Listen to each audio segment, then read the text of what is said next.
everybody, it's Frankie-Lou. I'm coming to you today from one of the fruit trees here on our mountainside homestead to talk about a serious issue that happens every year here on our homestead, and I'm sure may be affecting your comfort outside as well, and that is the aggression of wasps at this time of the year.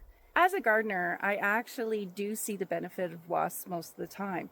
They're a huge predator in the garden, getting rid of a lot of different pests, and they also do a good job at pollinating as well. But this time of the year, they are notoriously aggressive. They seem to come out of nowhere and want to sting you for no reason whatsoever.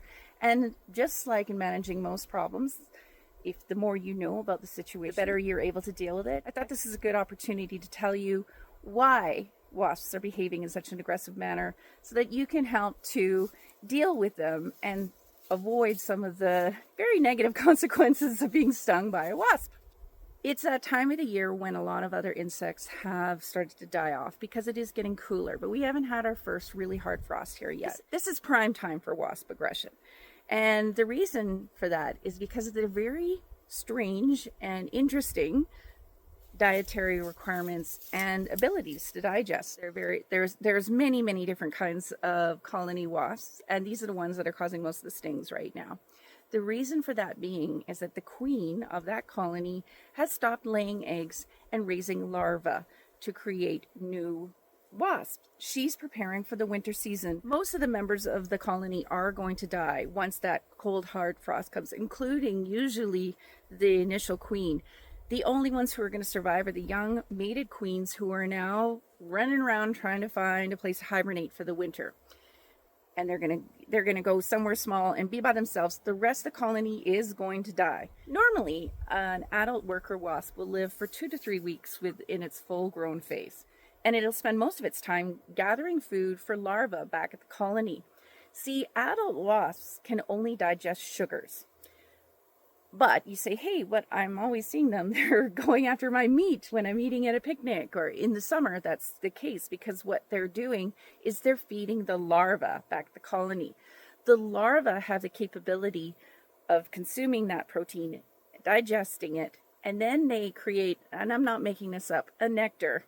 The larvae actually feed the adult wasps this larval nectar that they create inside their bodies and secrete. If you ever open up a paper wasp colony, you'll see some gooey, sticky stuff inside.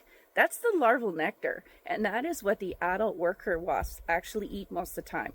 When you see them preying on different bugs in your garden and you see them going after your meat at your picnic, it's because they're taking that protein back to the larva, who will then in turn feed the wasps their larval nectar. Well, I actually find that fascinating and weird and wonderful, and you can't make this stuff up. Sometimes nature is pretty astounding, and here's one of those cases. So in the fall now, the queen has stopped laying eggs, and the adult workers are no longer rearing larvae up till the adult phase. Those larvae are no longer creating that secretion, and these guys are hangry. You know, the same way that you feel if you have had nothing to eat and it's cold and it's miserable and you're overworked and you feel like you're lacking purpose. That's what each of these freaking wasps that you see flying around here is feeling all the time, every day, every moment. That's why you'll notice at this time of the year, they're going more for your fallen fruit. They're not fully nourished. They're eating sugar. They're getting old. They're getting worn out. They're getting tired. And they're mad. They're not getting what they really want, which is that larval nectar. That's what they've been raised with. That's what they love. And they're just basically going after your fruit juice, your beverages that have sweetness in them. That's why they're going after that right now.